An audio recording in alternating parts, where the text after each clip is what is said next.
Ceci est un livre audio autogénéré par Google. Citation. La victoire en chantant nous ouvre la barrière. La liberté guide nos pas. Et du nord au midi la trompette guerrière a sonné l'heure des combats. Tremblez ennemis de la France.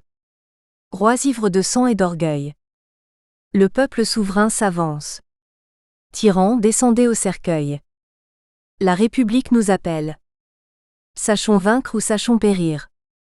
Un Français doit vivre pour elle. Pour elle un Français doit mourir. Le sauvetage à l'opéra. L'effet de mode REVOLUTIONNAIRE pour inspirer Beethoven. Bien ancré dans l'actualité de son époque, l'opéra sauvetage se développe rapidement en France durant la Révolution de la fin du XVIIIe siècle pour rapidement passer de mode sous l'Empire. Évoluant principalement dans le genre de l'opéra comique, ce type d'ouvrage lyrique incarne pleinement la devise liberté, égalité, fraternité des nouveaux citoyens français. Les intrigues des opéras sauvetage s'inspirent en effet fréquemment de faits historiques ou de faits divers contemporains, mettant en avant l'héroïsme des personnages principaux face à leurs oppresseurs. Le geste de libération à la fin de chaque opéra sauvetage, généralement exécuté par un groupe représentant le peuple, s'inscrit parfaitement dans l'idéologie du mouvement révolutionnaire. De même, que les protagonistes soient des paysans ou des rois, leur position et leur rôle dans l'intrigue en sont pas spécialement affectés. Ce désir de mettre sur un pied d'égalité les individus de tous les horizons permit à ce répertoire lyrique de rencontrer un véritable succès en son temps. L'opéra comique du librettiste Jean-Nicolas Bouilly et du musicien Pierre Gaveau, Léonore ou l'amour conjugal, 1798, est à l'origine de l'unique opéra de Ludwig van Beethoven et du plus célèbre opéra sauvetage, Fidelio. Opéra sauvetage, d'où cela vient ? La provenance du terme opéra sauvetage ne peut être établie avec certitude, même si en 1927, Dean Leessé indique dans un de ses écrits la catégorisation allemande. Le type d'intrigue, de Léonore ou l'amour conjugal de Jean-Nicolas Bouilly et Pierre Gaveau et des deux journées de Jean-Nicolas Bouilly et Luigi Cherubini, était en vogue à cette époque, et les Allemands, avec leur génie de tout catégoriser, ont inventé le mot Rettungsstück, opéra sauvetage, pour le désigner. Peu établi comme objet d'étude dans la recherche musicologique internationale, le premier article consacré à l'opéra sauvetage est celui de Morgan R. Longueur de 1959, intitulé Notes on the Rescue Opera. Malgré une brève discussion sur le style musical, cette étude se limite à la définition des traits littéraires du genre. En 1992, le musicologue David Charlton apporte bien plus de précision en abordant plusieurs notions telles que l'idée d'un emprisonnement injuste, le réalisme des intrigues et des personnages, l'individualité du héros, le groupe à l'assaut de la prison, la soif réelle de liberté ou le prisonnier victime de la tyrannie d'un homme de pouvoir. Mais le travail de Charlton n'expose guère davantage les caractéristiques musicales de ce type d'ouvrage. Michel Noiret, dans son article L'opéra de la Révolution, 1790 à 1794, un tapage de chienté, ne fait allusion à l'opéra sauvetage qu'à la fin de ses pages et ne l'étudie pas de manière approfondie même s'il le considère comme le meilleur de l'opéra à cette époque. Pierre Saby, dans son vocabulaire de l'opéra, en présente les principales caractéristiques, le contexte historique dans lequel il s'inscrit et se développe, ainsi que les principales œuvres correspondantes. Opéra sauvetage, variété d'opéra dont le livret met en scène un héros, une héroïne, ou un groupe en tenant lieu, sauvé de la torture, de la mort ou d'un destin peu enviable et contraire à leurs vœux. Le sauvetage intervient in extremis, assez fréquemment à l'issue d'une scène paroxystique pouvant inclure bataille, supplice ou catastrophe naturelle. Déclinant le thème du triomphe de la vertu héroïque sur les forces qui l'oppriment, ce type d'opéra entre tout naturellement en résonance avec les idéaux révolutionnaires de la fraternité humaine, de la liberté et du bonheur. En se limitant à ces éléments, certains de nos lecteurs pourraient déjà penser que l'opéra sauvetage n'est pas un genre musical à part entière ou même un type d'opéra. En effet, la mise en évidence des particularités littéraires de cet objet d'étude ne permet pas de différencier les opéras sauvetage des pièces à rescousse propres au théâtre parlé, ne justifiant pas de fait une appellation telle que opéra sauvetage. Pour comprendre nos convictions, il est nécessaire de replacer le lecteur dans un contexte bien plus large. Dès le XVIIe siècle, il est habituel de lire les livrets pour eux-mêmes. L'existence d'un recueil général des opéras donnant le texte seul comme s'il s'agissait d'une pièce de théâtre parlée, confirme le statut des livrets comme œuvre littéraire à part entière. Catherine Kinsler démontre pourtant que dans l'opéra, jamais le texte littéraire au sens strict n'a le droit d'assurer à lui seul la fonction représentative dramatique. Dire que l'opéra est un théâtre en musique ou un théâtre chanté ne suffit donc pas à désigner cette fonction théâtrale et poétique que la musique est tenue d'y remplir. Il faut définir l'opéra comme théâtre lyrique. Il faut entendre que la musique s'y donne comme moyen poétique à part entière et se présente sur le modèle d'un travail littéraire. Elle est alors un objet littéraire. Sous l'Ancien Régime, l'opéra français est un tout, dont les différents éléments, action, déclamation, musique, scénographie, machine et chorégraphie, se légitiment et se valorisent mutuellement. Les opéras sauvetage ne sont donc certainement pas des pièces écrites au préalable, qu'un compositeur aurait ensuite simplement mises en musique. L'ensemble des éléments littéraires, musicaux et scéniques est un seul et même discours dramatique en phase avec le contenu du texte déclamé. Il est donc discutable de ne mettre en avant que les données du texte littéraire, même si les livrets jouent un rôle directeur dans une œuvre lyrique. En dirigeant l'enchaînement des scènes, les changements des décors, le choix des épisodes destinés à la danse, au parler, au chœur ou à l'orchestre seul, le livret est un support à tous les enjeux de la représentation. Bien que la musique domine à l'opéra, les textes constituent la matrice du spectacle et en déterminent la facture. L'opéra sauvetage reste donc à définir en tant qu'ensemble pluridisciplinaire et unitaire. Mais un opéra sauvetage, qu'est-ce que c'est exactement ? Un opéra sauvetage se reconnaît tout d'abord par des caractéristiques fictionnelles, où la base de l'intrigue est évidemment un sauvetage. Nom donné à un opéra qui comporte une part essentielle d'intrigue tournée vers le sauvetage d'un héros ou d'une héroïne, enfermé dans une prison ou victime d'une autre situation menaçante. Les exemples sont à découvrir à la fin du XVIe siècle, mais ils se sont développés dans un genre reconnu avec la Révolution française et une participation proche de l'opéra avec les situations réelles, souvent très dramatiques. Si l'on envisage l'opéra sauvetage, au sens le plus large du terme, c'est-à-dire en se limitant à la trame de l'intrigue et à la définition même du terme sauvetage, de nombreuses œuvres peuvent être estampillées comme opéra sauvetage, alors qu'elles ont été créées bien avant la période étudiée. C'est le cas surtout pour les pièces lyriques évoluant dans un cadre mythologique comme le mythe d'Orphée, ou d'Iphigénie en Tauride par exemple. Toutefois, l'Orphée de Gluck ne peut être qualifié comme un opéra sauvetage même si le héros tente de sauver sa bien-aimée des enfers. L'opéra doit être construit sur cette seule démarche et non sur le héros et toute la symbolique qu'il représente comme c'est le cas ici. Un opéra sauvetage ne peut donc se limiter à cette seule particularité. L'acte de libération doit être ainsi au centre de l'intrigue. Toutes les actions du héros se justifient par cet objectif. Mais il est important de percevoir ce genre éphémère de manière plus large que là. Un type de livret dans lequel le héros ou l'héroïne est enfermé dans une prison par un tyran, la femme ou le mari tente de donner la liberté au prisonnier, mais généralement rend la situation plus désastreuse, et l'invariable fin joyeuse est amenée avec l'entrée soudaine d'un chœur de soldats qui arrête le tyran. Il est vrai que le héros d'un opéra sauvetage doit obligatoirement être victime d'une profonde injustice. Les raisons de sa séquestration sont toujours mauvaises et souvent motivées par la jalousie, la tyrannie et l'oppression. La prison est un élément notable dans un opéra sauvetage, mais pas indispensable. Richard Cœur de Lion apparaît au balcon de sa cellule. Richard Cœur de Lion, Sedaine Grétry, 1784. Florestan se montre derrière les barreaux de sa geôle. Lodoïka, Lauro Cherubini, 1791. Raoul Sire de Créqui souffre dans une tour délabrée. Raoul Sire de Créqui, Montvel d'Alérac, 1789. Séraphine pleure dans la caverne des voleurs. La caverne, Forgeau Méhul, 1795. Camille attend dans le souterrain de son château. Camille ou le souterrain, Marcelier d'Alérac, 1791. Mais aucun cachot n'apparaît dans les deux journées. Bouilly Cherubini, 1800. Paul et Virginie, du Breuil-le-Sueur 1794, ou bien encore Élisa ou le glacier du Mont-Saint-Bernard, Saint-Cyr-Chérubini 1794.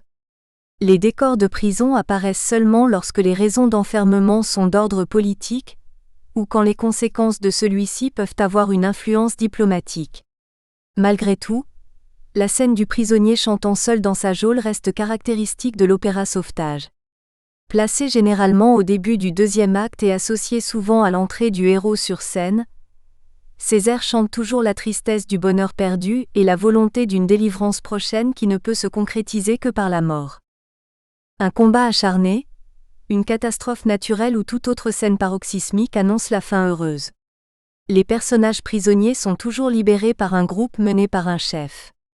Ce dirigeant est qualifié par Martin Georges de modèle de vertu. Un terme est utilisé pour décrire un type d'opéra français très populaire, pendant et après la Révolution. Dans ces opéras, un modèle de vertu sauve un autre personnage après avoir surmonté les plus épouvantables épreuves et tribulations. Beaucoup d'histoires datant de la fin de la Révolution étaient fondées sur ces faits. Le plus célèbre exemple est Fidelio de Beethoven, 1805. Ce qualificatif doit être en vérité tempéré car la majorité de ses protagonistes sont inconnus du public avant leur surprenante entrée en scène, élément qui les rapprocherait plutôt de la notion de Deus ex machina dans le vocabulaire théâtral moderne, ce terme étant surtout employé au sujet d'un personnage arrivant d'une façon impromptue à la fin de la pièce et par qui le dénouement s'opère.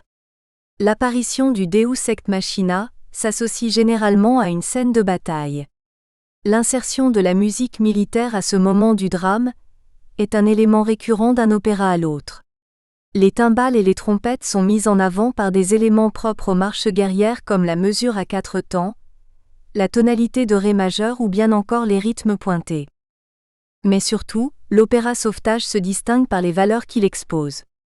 La Révolution fait naître de grandes passions démocratiques, celles de la liberté, de l'égalité, de la justice et de la patrie. Les révolutionnaires sont prêts à risquer leur vie pour la liberté. L'exigence de justice correspond à un refus de l'arbitraire et l'aspiration à une société plus équitable. La passion dominante et unificatrice est certainement celle de la patrie, de la nation, ce collectif auquel chacun s'identifie. Ces convictions se démocratisent en 1789 en se partageant par le peuple, et non plus seulement par une élite intellectuelle. L'opéra Sauvetage s'était aussi donné la possibilité d'exprimer les idées populaires de l'époque comme la fidélité, l'héroïsme individuel, l'amour conjugal et d'assurer aux spectateurs que la liberté triomphe toujours de la tyrannie, comme le confirment les musicologues Christopher Eddington, Roy Westbrook et Terry Barfoot. L'événement le plus symbolique de cette période révolutionnaire est incontestablement la prise de la Bastille, le 14 juillet 1789. Les dénouements des opéras Sauvetage réunissant l'assaut d'une forteresse à un combat acharné sont souvent associés à la reddition de cette prison parisienne. La Bastille incarnait le symbole de la tyrannie monarchique, où les prisonniers étaient pour beaucoup des victimes de l'arbitraire royal. Les Parisiens de la fin du XVIIIe siècle croyaient au mythe d'une Bastille abritant des cachots où pourrissaient des martyrs, comme l'histoire de Raoul Sire de Créqui où le prisonnier, détenu par un homme despotique et avide de pouvoir, vit une séquestration inhumaine dans une tour délabrée. Mais lors de la chute de la Bastille, on dut se rendre à l'évidence. Elle ne comptait qu'une poignée de faussaires, un jeune homme devenu fou, un noble incestueux et un complice d'une tentative d'assassinat du roi Louis XV. Malgré tout, la prise de la Bastille fit l'effet d'un séisme en France comme en Europe. D'autres exemples de la scène lyrique attestent que les auteurs des opéras Sauvetage sont largement influencés par les événements de leur époque. Le 9 juillet 1789, la foule parisienne ouvre les prisons de l'abbaye pour libérer quelques grenadiers des gardes françaises qui ont été emprisonnés parce qu'ils avaient refusé de faire feu sur le peuple. L'Assemblée constituante nationale les recommande à la clémence du roi. Ils retournent à la prison et reçoivent le pardon. Leur régiment rejoint de ce fait la cause populaire. Dans le brigand Hoffmann-Kreutzer 1795, les troupes du colonel Kirk menées par Norton s'opposent violemment à leur chef. William retrouve la liberté grâce à ce retournement de situation. De la même façon, le voleur Rolando dans la caverne et le frère de Fernand Cortés changent également de camp, portés par des valeurs plus nobles.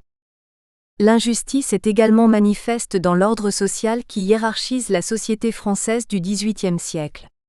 Alors que le clergé et la noblesse ont de nombreux privilèges, le tiers-état en est totalement dépourvu. De plus, chaque ordre est hétérogène. En leur sein, les individus sont plus ou moins privilégiés alors que cela n'est justifié ni par le mérite, ni par le service rendu à la nation. Cette hiérarchisation abusive, la mauvaise gestion de l'État, la désacralisation de la personne royale et le renvoi de Necker interprété comme un coup d'État des conservateurs sont les principales causes de la haine du peuple envers son roi. Le Vive le roi, finale de l'opéra Le Déserteur de Monsigny, sera remplacé durant la Révolution par Ça ira, alors que la réplique dans Richard Cœur de Lion, Vive le roi Richard, sera tout simplement bannie durant cette période. Enfin, de nombreux personnages d'opéra sauvetage sont représentatifs des Français de la fin du XVIIIe siècle. Léonore ou l'amour conjugal, Bouilly-Gaveau ou Louise, le déserteur Sedaine-Monsigny, sont à l'image des femmes révolutionnaires, actrices à part entière dans le conflit politique. Complices courageuses des prêtres réfractaires, elles les cachent et organisent clandestinement des messes. Mères et garantes de leur foyer, les femmes des classes plus modestes se transforment en interlocutrices redoutées des autorités qui doivent composer avec elles pour les soucis quotidiens liés au prix des denrées. En octobre 1792, les Arlésiennes formèrent un club de femmes regroupant jusqu'à 600 membres. Winton Dean classe les opéras de notre étude en 3 types.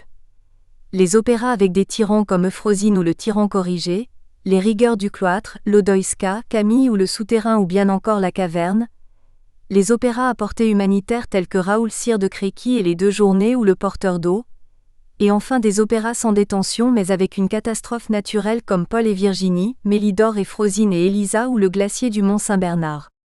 Nous pensons que cette catégorisation n'est pas vraiment convaincante. Raoul Sire de Créqui emploie un tyran, source de tous les problèmes du héros. Cet ouvrage pourrait donc être aussi classé dans le premier type d'opéra de l'auteur. Nous avons voulu nous concentrer seulement sur les opéras sauvetage créés en France, là où le genre est né. Pour qu'une pièce lyrique soit reconnue comme un opéra sauvetage, toutes les conditions présentes dans notre définition du genre doivent apparaître. Le sauvetage comme fil conducteur de l'intrigue, la fin heureuse toujours associée à une libération exécutée aux instants les plus critiques et les raisons injustifiées de l'emprisonnement ou de la souffrance subie par les protagonistes principaux. Bien sûr, d'autres éléments peuvent justifier un opéra sauvetage mais ils ne sont pas propres à tous les ouvrages du genre et restent donc secondaires. Pour que notre recensement soit le plus exhaustif possible, nous avons utilisé plusieurs sources.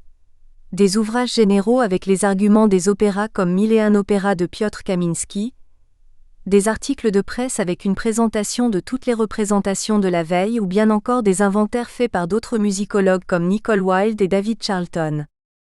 En suivant ces critères, 30 opéras français de la deuxième moitié du XVIIIe siècle et du début du XIXe siècle ont pu être considérés comme des opéras sauvetage.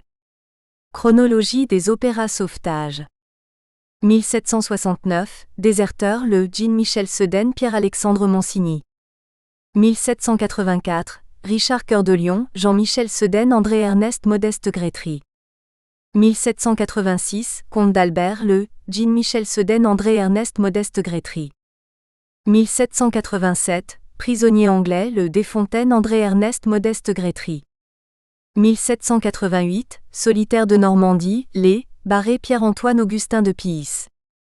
1789, Raoul Barbe-Bleue, Jean-Michel Sedaine, André-Ernest Modeste Grétry, Raoul Sire de Créqui ou Bathilde Éloi, Monvel, Nicolas-Marie d'Alérac. 1790, Euphrosine ou le tyran corrigé, Hoffmann, Étienne Nicolas Méhul, Rigueur du cloître, les Fievé, Henri Montan-Berton. 1791, l'Odoïska, Claude François Fillette Laureau, Luigi Cherubini. L'Odoïka de genre, Rodolphe Kreutzer. Paul et Virginie, Favière, Rodolphe Kreutzer. Camille ou le souterrain, Marsollier, Nicolas d'Alérac. 1792, Agnès de Châtillon, Barthélemy Ambroise Planter, Loise de Lyon. 1793, Caverne, la Pédercy, Jean-François Le Sueur. Encore une caverne ou le brigand vertueux. 1794, Elisa ou Le voyage au glacier du Mont Saint-Bernard, Saint-Cyr, Luigi Cherubini. Mélidor et Frosine, Ave. Arnaud Étienne Nicolas Méhul. Paul et Virginie ou Le triomphe de la vertu, Dubreuil Jean-François Le Sueur. 1795, Caverne, la, Forgeot Étienne Nicolas Méhul. Brigand Le Hoffmann, Rodolphe Kreutzer. 1798, Léonore ou l'amour conjugal, Jean-Nicolas Bouilly Pierre Gaveau. Léon ou le château de Monténero, Hoffmann Nicolas Dalérac.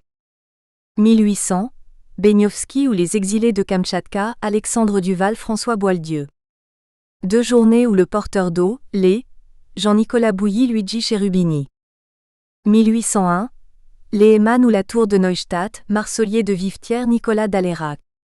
1804, Ossian ou les bardes, Pédercy Jean-François Le Sueur. 1807, Vestale, la, Victor-Joseph-Étienne de Jouy Gaspard Luigi Spontini. 1809, Fernand Cortés ou la conquête du Mexique, de Jouy et J.A. Desménard Spontini. 1813, Abencerrage, les, Victor-Jospé-Étienne de Jouy Luigi Cherubini. Alors que Richard Cœur de Lion, 1784, est souvent considéré comme la genèse du genre, Le déserteur de Sedaine et Monsigny, 1769, est en vérité le premier opéra sauvetage. Conformément aux règles de ce théâtre lyrique, dans l'œuvre de Monsigny, le soldat Alexis, emprisonné après un malentendu, est sauvé par le roi in extremis grâce à l'intervention de sa fiancée Louise. La mort plane sur la tête des héros ainsi continuellement tout au long de l'intrigue. Malgré cela, l'opéra Richard Cœur de Lion de Sedaine et Grétry devient le modèle à suivre des opéras sauvetage à venir. Le contenu idéaliste de l'œuvre, la distribution mêlant toutes les classes sociales sans distinction, ou encore les effets théâtraux tels que les batailles et la prise de la forteresse, présents dans cet ouvrage, sont essentiels à l'élaboration de ce type d'opéra. Emprisonné injustement par Léopold V d'Autriche après son retour de croisade, Richard Cœur de Lion peut compter sur la fidélité de son serviteur Blondel pour garder espoir sur son sort.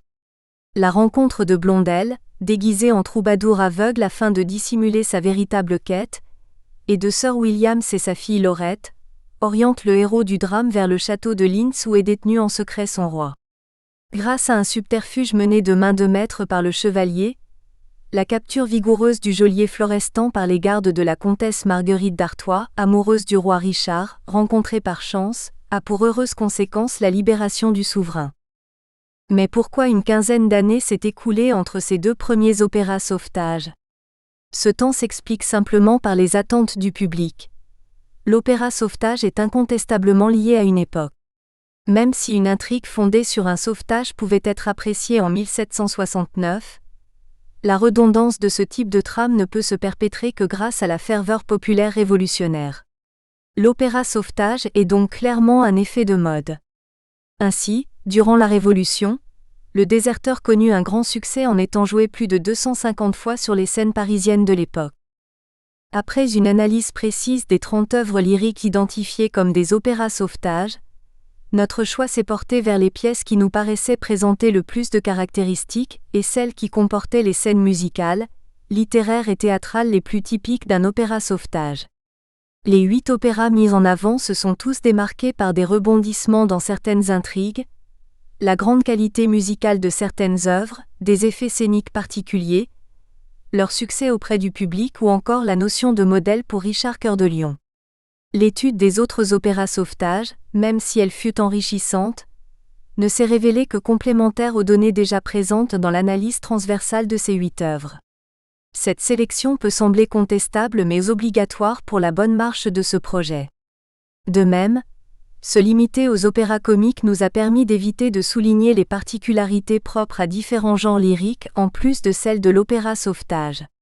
En outre, les codes qui correspondent à un opéra sauvetage sont traités différemment selon le genre auquel il correspond, l'opéra comique ou le grand opéra. Ce choix entraîne donc que les œuvres mises en avant font majoritairement partie de la période révolutionnaire, exception faite de Richard Cœur de Lion. Enfin, cette sélection a été réalisée dans l'idée de proposer des œuvres lyriques du plus grand nombre de compositeurs possible. Cette étude débute donc avec l'œuvre de Sedaine et Grétry, Richard Cœur de Lion, perçu par beaucoup de musicologues comme le premier opéra sauvetage, même si en vérité le Déserteur de Pierre-Alexandre Monsigny doit être considéré comme le premier du genre. Alors que Monsigny utilise déjà en 1769 des effets descriptifs typiques des opéras sauvetage, l'utilisation de timbres particuliers comme les timbales, le chœur derrière la scène ou les ruptures soudaines du discours musical, et que la trame de cette œuvre se fonde incontestablement sur le sauvetage du héros, cet opéra n'est pas aussi complet que celui de Grétry où toutes les règles et les principaux codes de l'opéra sauvetage y sont présents. L'action et la musique de Raoul Sire de Créqui de Monvel et d'Alérac, 1789, se sont révélées de grande qualité avec de multiples rebondissements.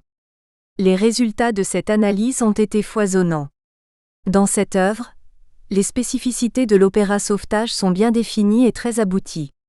Au contraire des opéras Les Solitaires de Normandie, 1788, et de Raoul Barbe-Bleue, 1789, l'œuvre de d'Alérac propose une réelle évolution de ce type de théâtre lyrique. L'intrigue de l'opéra Les Rigueurs du cloître de Fiévé et Berton, 1790, est plus schématique. Le contexte religieux, social, politique et l'amour entre les deux héros paraissent tout de même pertinents à comparer avec le reste du corpus.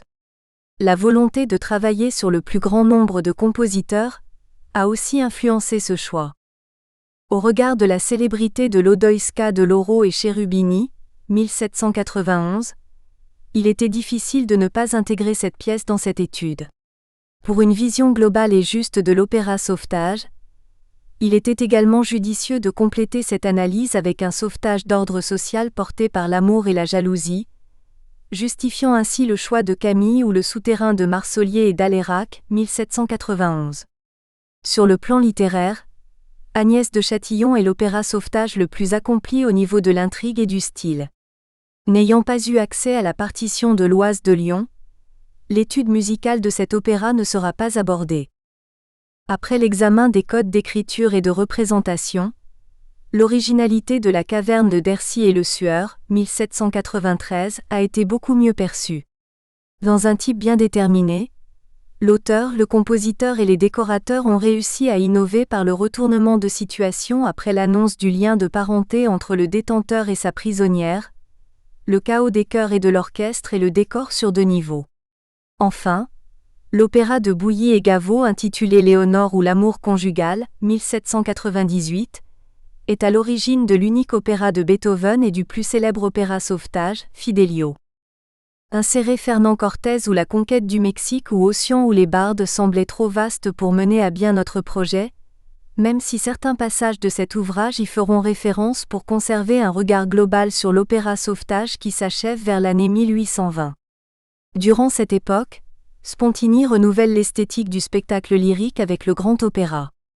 Les orchestrations admirables, les décors monumentaux et un souci du détail vrai caractérisent la Vestale et Fernand Cortés ou la conquête du Mexique.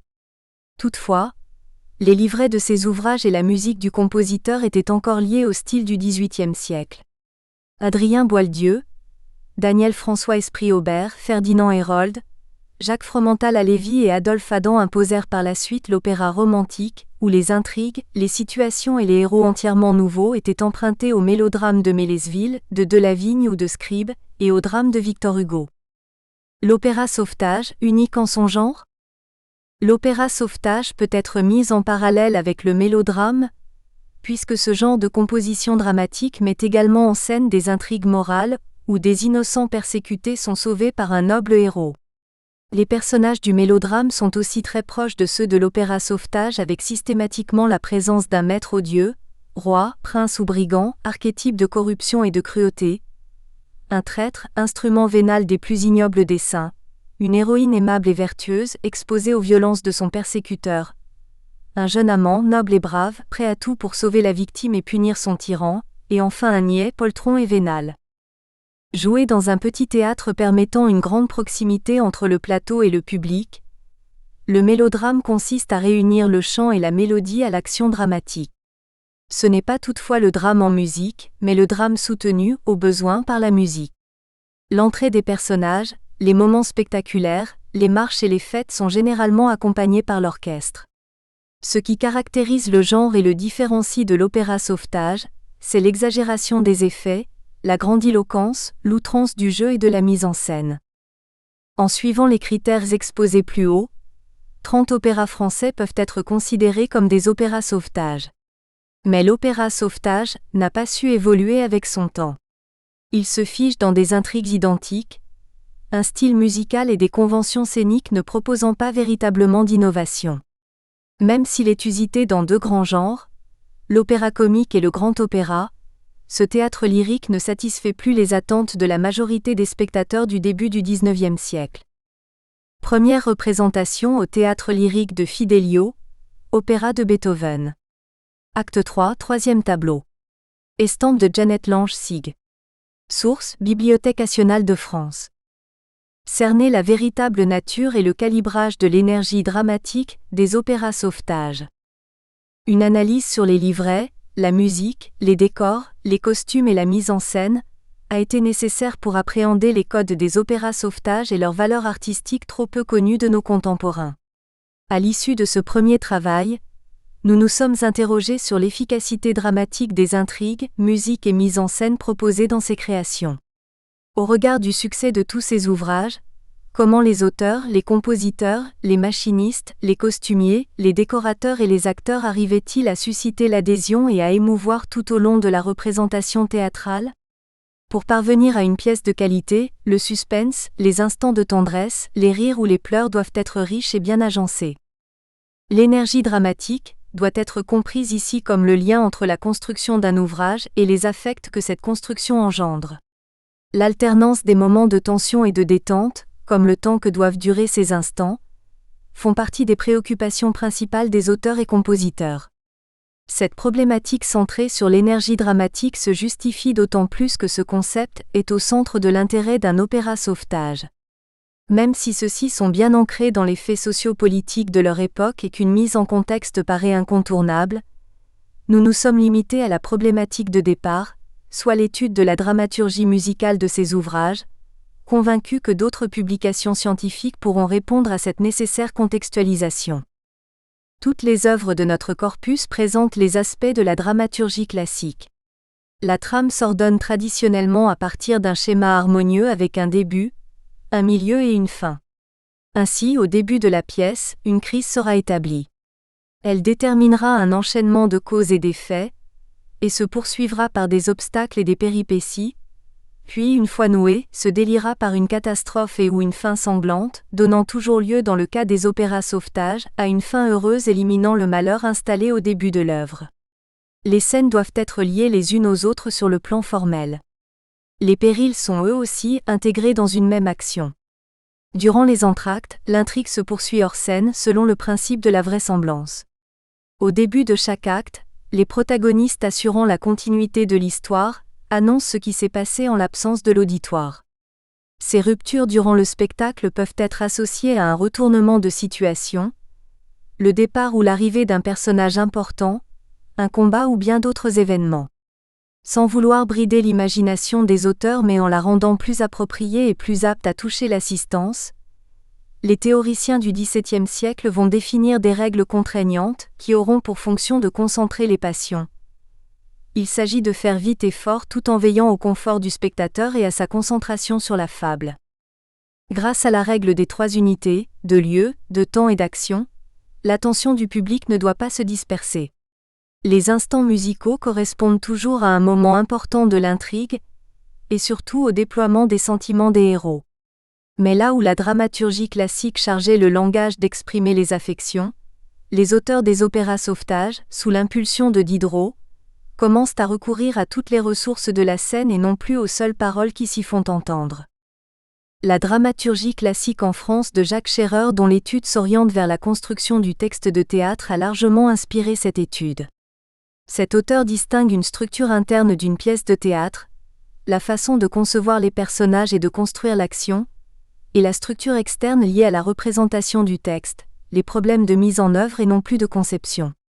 Dans le terme de structure interne, doit être compris la dramaturgie au sens strict comme le présente Patrice Pavy dans son dictionnaire du théâtre. La dramaturgie, dans son sens le plus général, est la technique ou la science de l'art dramatique qui cherche à établir les principes de construction de l'œuvre soit inductivement à partir d'exemples concrets, soit déductivement à partir d'un système de principes abstraits. Cette notion présuppose qu'il existe un ensemble de règles spécifiquement théâtrales dont la connaissance est indispensable pour écrire une pièce et l'analyser correctement. L'ouvrage d'Isabelle Moindreau, La représentation d'opéra, poétique et dramaturgie, avec un regard sur la poétique de l'écriture et de la représentation, a également influencé ce travail. L'article d'Anne Hubersfeld sur la dramaturgie confirme ce choix tout comme l'ouvrage d'Agnès Pierron, Dictionnaire de la langue du théâtre. En effet, notre volonté a été d'appréhender globalement la notion de dramaturgie, en considérant les deux sens de ce terme d'aujourd'hui. Dramaturgie, c'est ce qui sous-tend l'œuvre d'un dramaturge au sens d'auteur dramatique. C'est aussi le travail sur la pièce de la part du dramaturge. À partir de documents et de multiples lectures du texte, il établit une dramaturgie qui constituera le fil rouge de la mise en scène, sa cohérence et sa justification. 34. En effet, le théâtre est d'abord une performance, un exercice vocal et gestuel, dans un décor particulier. Il est aussi une représentation, un moyen esthétique d'offrir au public l'illusion que l'ensemble des corps, des voix et des gestes est le simulacre d'une autre réalité. Il ne s'agit donc pas de singer la réalité pour l'imiter exactement, mais d'installer un rapport réfléchi par l'œuvre d'art avec le monde. Le théâtre est un texte destiné à être représenté par des comédiens, vu par des spectateurs ou bien encore lu. Ces différentes approches permettent ainsi aux termes de dramaturge et dramaturgie de présenter plusieurs aspects. Durant la période étudiée, dramaturge signifiait clairement auteur dramatique. Par cette filiation, nous comprenons que le texte prime et que l'auteur est le principe même du spectacle. Ainsi, la dramaturgie correspond naturellement à l'étude de l'art de la composition. Cette étude s'applique à décrire et à mettre en perspective les structures propres à l'élaboration du texte par l'auteur, à les situer par rapport à l'esthétique définie par les théoriciens, et à évaluer ainsi les effets souhaités sur des spectateurs potentiels. Pourtant, les auteurs de la fin du XVIIIe siècle et du début du XIXe contribuaient à assurer le lien entre le texte et la mise en scène. Les nombreuses didascalies des opéras sauvetages de notre corpus comportent une multitude de conseils et de directives pour le déplacement des acteurs, le ton à donner pour certaines répliques ou encore la gestuelle associée à une parole. Naturellement, ces démarches pour donner une cohésion à l'ensemble de la représentation sont les prémices du véritable rôle d'un dramaturge tel que nous le connaissons aujourd'hui, conseiller en matière de lecture interprétative du texte de théâtre, de programmation et de choix des spectacles, et des recours historiques et théoriques pour ceux qui en assurent la représentation. De cette manière, nous envisagerons également le travail dramaturgique comme le passage du texte à la représentation. Alors que la recherche musicologique se limite à quelques articles, notre travail offre de mieux cerner ce qu'est un opéra sauvetage et d'en avoir une vision exhaustive en prenant en compte ses aspects littéraires, scéniques et musicaux. L'opéra sauvetage doit effectivement être perçu comme un ensemble pluri-artistique et unitaire. Cet ouvrage propose également une approche complète des opéras sauvetages français, alors que les études précédentes n'en donnaient que des exemples, souvent les mêmes. Cette démarche a rendu possible la mise en lumière de plusieurs opéras aujourd'hui oubliés. Nous espérons que les interprètes contemporains se pencheront sur ces ouvrages, et que les théâtres choisiront à nouveau de programmer ces ouvrages.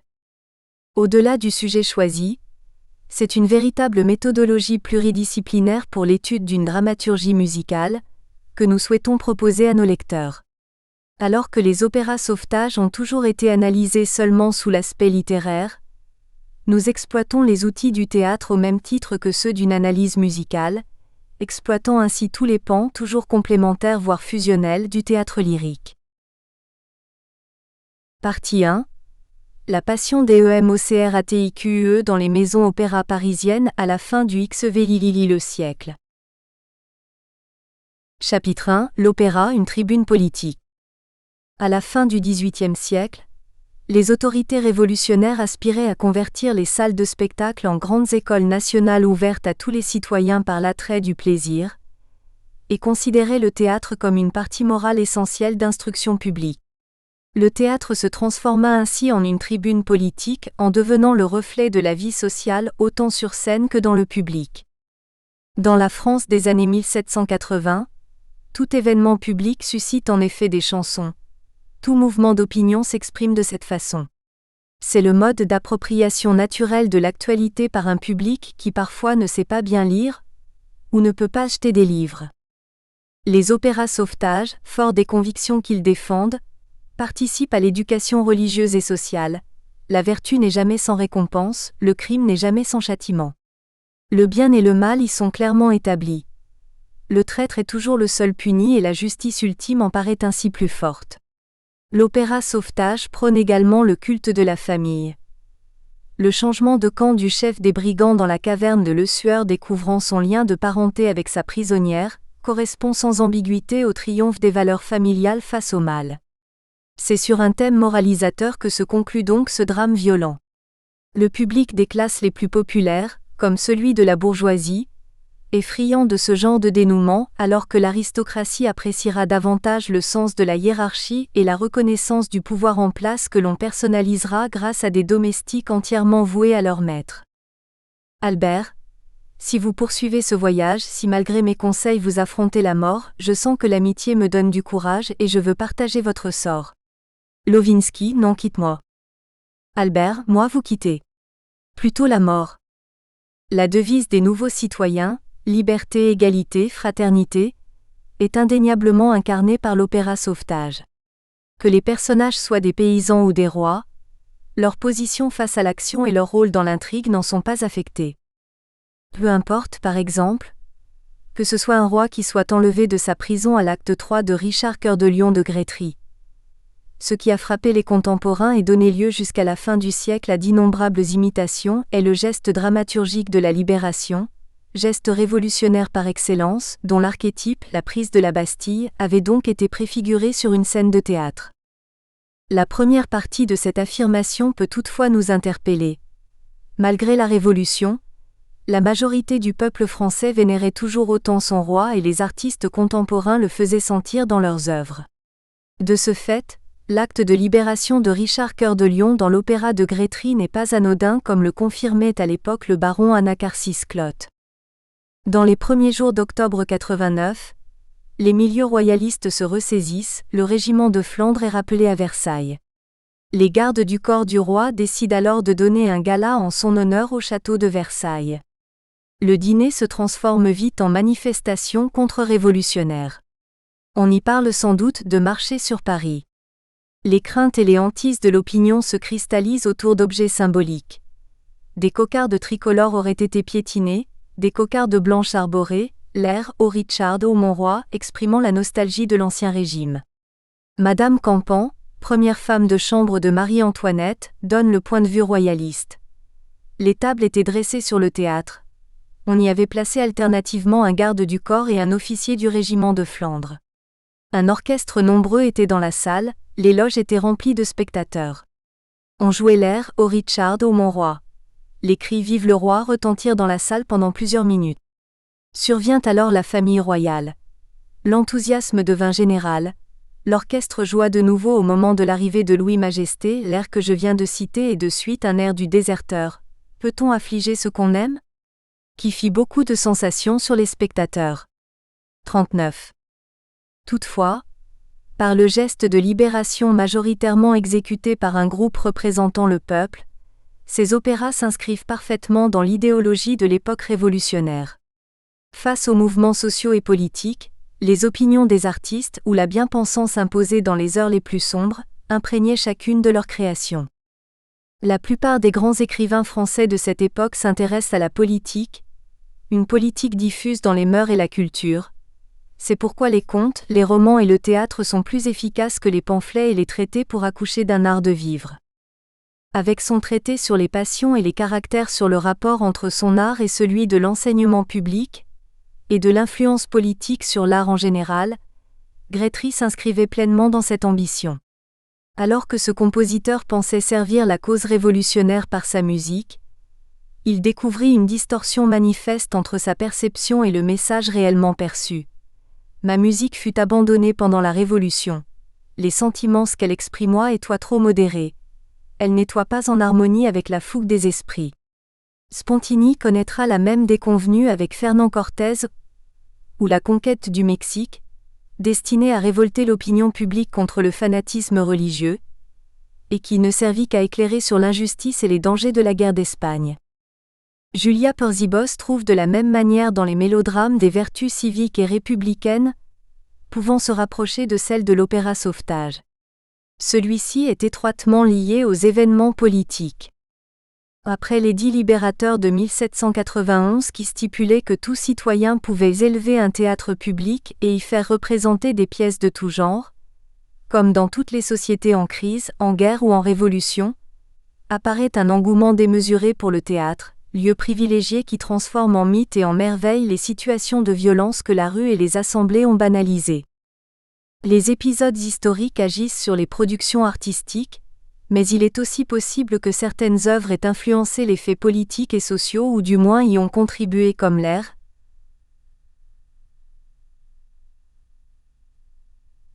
Richard au Montroy, qui deviendra un chant de ralliement au Parti royaliste. Dans les premiers jours d'octobre 89, les milieux royalistes se ressaisissent, le régiment de Flandre est rappelé à Versailles. Les grades du corps du roi décident alors de donner un gala en son honneur au château de Versailles. Le dîner se transforme vite en manifestation contre-révolutionnaire. On y parle sans doute de marcher sur Paris. Les craintes et les hantises de l'opinion se cristallisent autour d'objets symboliques. Des cocardes tricolores auraient été piétinées, des cocardes blanches arborées, l'air « Au Richard au Montroy » exprimant la nostalgie de l'Ancien Régime. Madame Campan, première femme de chambre de Marie-Antoinette, donne le point de vue royaliste. Les tables étaient dressées sur le théâtre. On y avait placé alternativement un garde du corps et un officier du régiment de Flandre. Un orchestre nombreux était dans la salle, les loges étaient remplies de spectateurs. On jouait l'air « Au Richard au Montroy ». Les cris « Vive le roi » retentirent dans la salle pendant plusieurs minutes. Survient alors la famille royale. L'enthousiasme devient général. L'orchestre joua de nouveau au moment de l'arrivée de Louis Majesté, l'air que je viens de citer et de suite un air du Déserteur. Peut-on affliger ce qu'on aime ? Qui fit beaucoup de sensations sur les spectateurs. 45. Dès 1800, Napoléon Bonaparte chargea son frère de surveiller les théâtres afin de procéder à des censures si les pièces créées s'opposent aux autorités politiques au pouvoir. L'empereur s'intéressait particulièrement à l'opéra. Il voulait y maîtriser le choix des ouvrages produits et se servir des spectacles lyriques à des fins de propagande personnelle. Ce sera d'ailleurs sur sa demande que Spontini écrira Fernand Cortés ou la conquête du Mexique. Il y a donc eu des changements dans le théâtre lyrique de la fin du XVIIIe siècle, qui auront de longues répercussions jusqu'à la première moitié du XIXe. Mais les œuvres créées avant la Révolution faisaient toujours partie du répertoire lors du changement de siècle. Les révolutions ne créent pas nécessairement leur art, elles agissent sur les institutions, elles modifient le style de la vie, donnent un ton. Mais elles utilisent les formes qui les ont précédées. L'opéra comique, le meilleur outil politique. Les ouvrages sur le thème républicain seront nombreux, mais le meilleur des spectacles lyriques réside dans la production de l'opéra comique.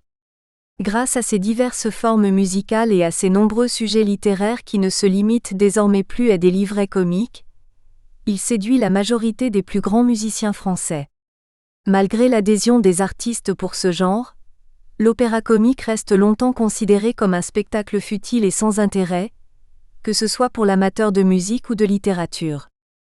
Ce répertoire connut malgré cela un réel élan. Alors que la carrière de Grétry se termine, les compositeurs de chants patriotiques tels que Méhul, Cherubini ou Le Sueur s'assurent une carrière pérenne grâce à leurs opéras Sauvetage. Les librettistes comme Dercy, Claude-François Fillette-Laureau ou Hoffmann auront également un grand rôle à jouer dans la création de ces ouvrages et dans leur popularité. Cet intérêt croissant durant la Révolution française permit à de nombreuses salles de théâtre d'ouvrir et de prospérer. Les nombreux théâtres lyriques dans la ville de Paris en 1789. Installée à la Porte Saint-Martin, la salle la plus célèbre était l'Académie royale de musique. L'opéra était géré par la Maison du Roi et dirigé par un comité d'artistes conduit par Antoine d'Auvergne et Louis-Joseph Francoeur.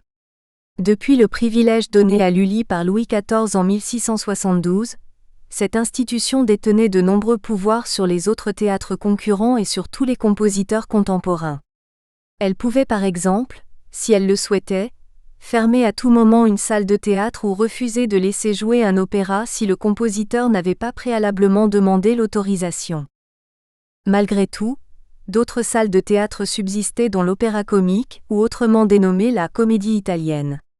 Construite en 1783 rue Favart, son origine remontait à la fusion accomplie entre les comédiens italiens ordinaires du roi et ceux de la Foire Saint-Germain. Cette troupe avait choisi d'intégrer essentiellement dans son répertoire des pièces françaises composées de dialogues, d'airs et de danse. De même, le théâtre de Monsieur ouvrit ses portes en 1789 aux Tuileries grâce à Léonard Antier et Giovanni Battista. Son large répertoire était plutôt consacré aux œuvres italiennes, mais on y donna aussi des opéras français. Cette troisième salle prendra avec le temps une grande importance dans la vie culturelle parisienne, au point même de mener les deux autres théâtres concurrents à la ruine. En 1790, le théâtre de Monsieur s'installera rue Feydeau et deviendra le théâtre Feydeau.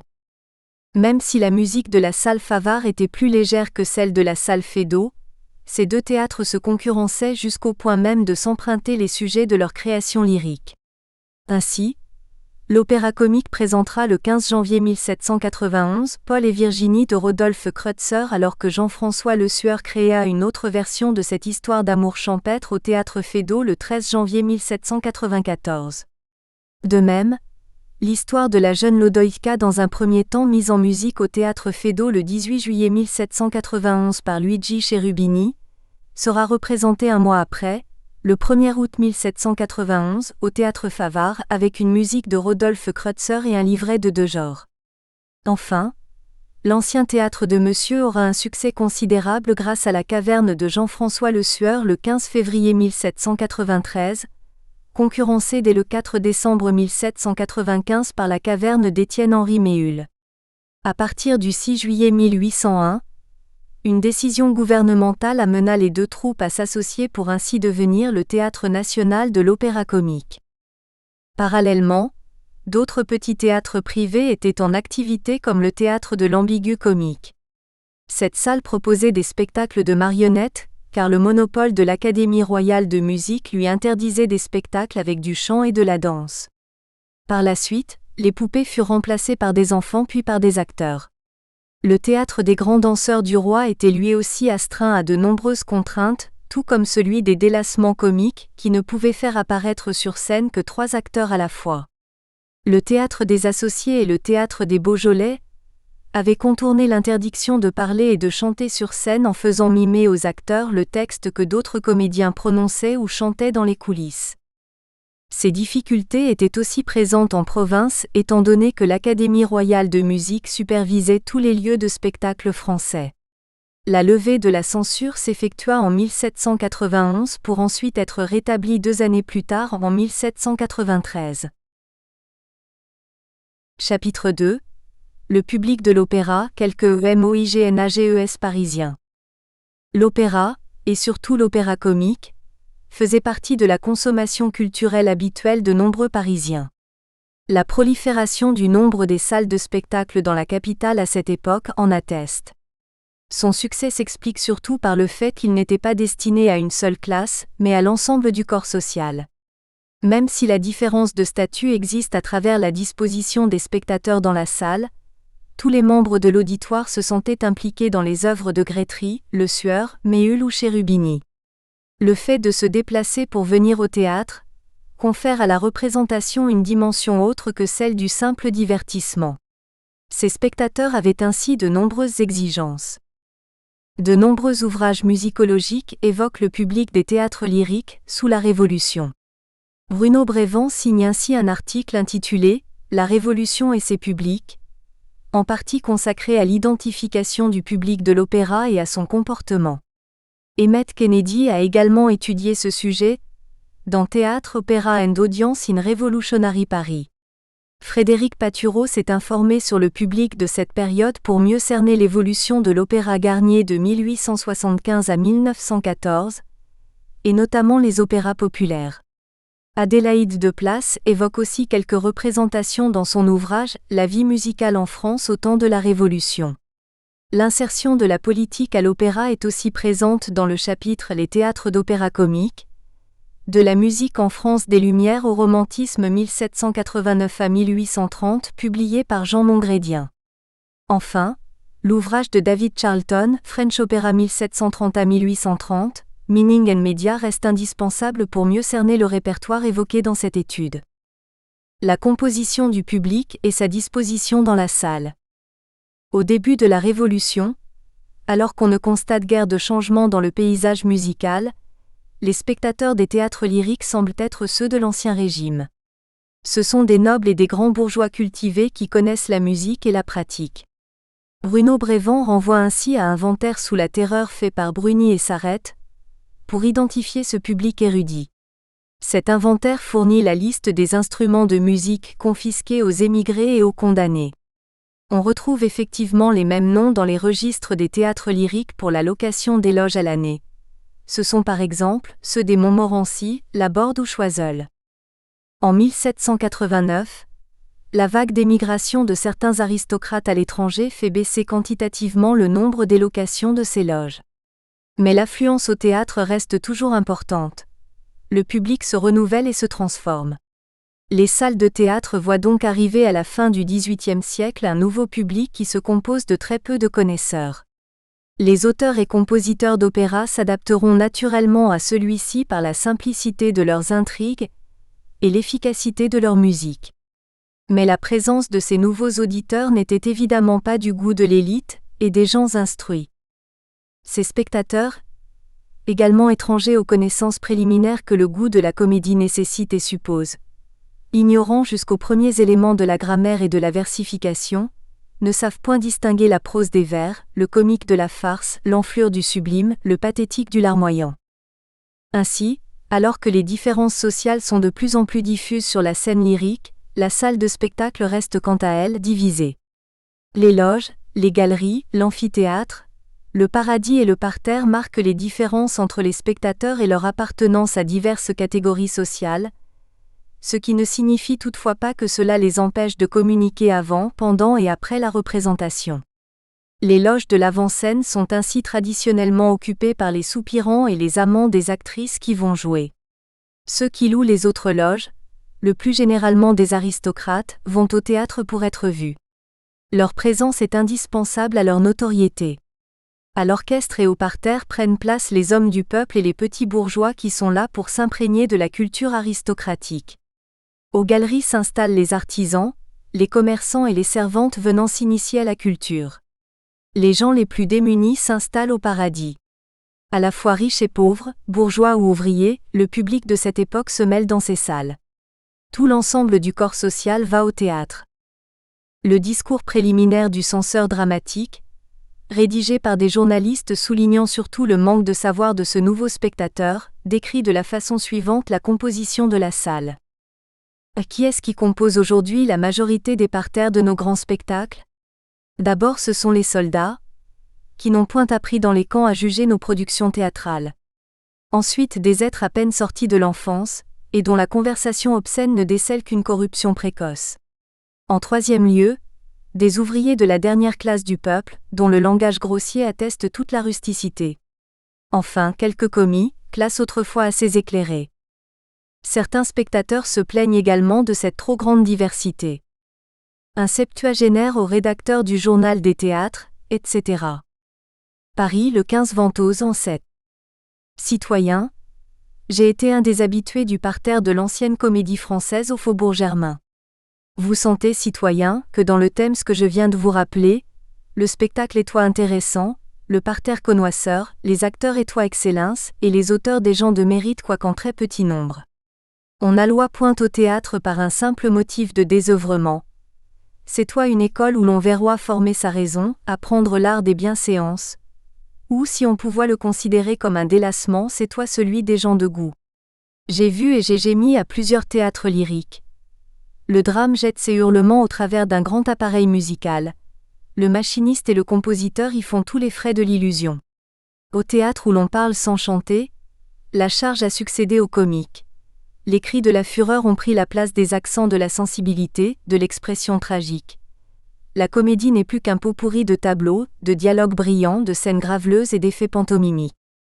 Là, vous entendez des compilations qu'un certain public accueille avec des éclats de rire, des battements de mains, comme s'il n'avait rien vu déjà ni rien appris. Ici ce sont des farces, reléguées autrefois au boulevard, qui attirent et font pâmer de rire la bonne compagnie. Plus loin, c'est de la musique à fracas, à tapage, qui est superbe parce qu'elle est bruyante. Ou bien ce sont des petits airs doucereux, dont les idées sont prises dans les chansonnettes de mon jeune Thames, et qui font tourner les têtes, bien faciles en effet par leur légèreté à tourner à tout vent. Enfin telle pièce nouvelle est accueillie quoique détestable, tandis que telle autre est sifflée impitoyablement dès la première scène. On juge l'auteur sur des mots, on s'impatiente contre des développements, et sans se donner le temps de mûrir une opinion, on humilie indignement un écrivain peut-être estimable et fait pour être encouragé. Job Lamentin. Le comportement et les attentes du spectateur. Durant la Révolution, le spectateur devient pleinement acteur en exerçant un pouvoir parfois souverain dans les salles de spectacle en n'hésitant pas à faire connaître, parfois de manière violente, son accord ou son désappointement. Des applaudissements au milieu d'un couplet, des allées et venues permanents, des conspuations prolongées, des huées incessantes où le recours au sifflet était largement répandu lors des représentations théâtrales. Alors que les acteurs sont en train de jouer, le spectateur se permettait de fredonner, taper la mesure avec sa canne ou bien encore discuter avec son voisin. À cause de cette censure immédiate imposée par le public d'un soir, les chanteurs devaient se plier aux différentes demandes d'une assistance. Nous espérons que vous avez apprécié cet aperçu. Pour continuer à écouter ce livre audio sur Google Play Livres, utilisez le lien dans la description de la vidéo.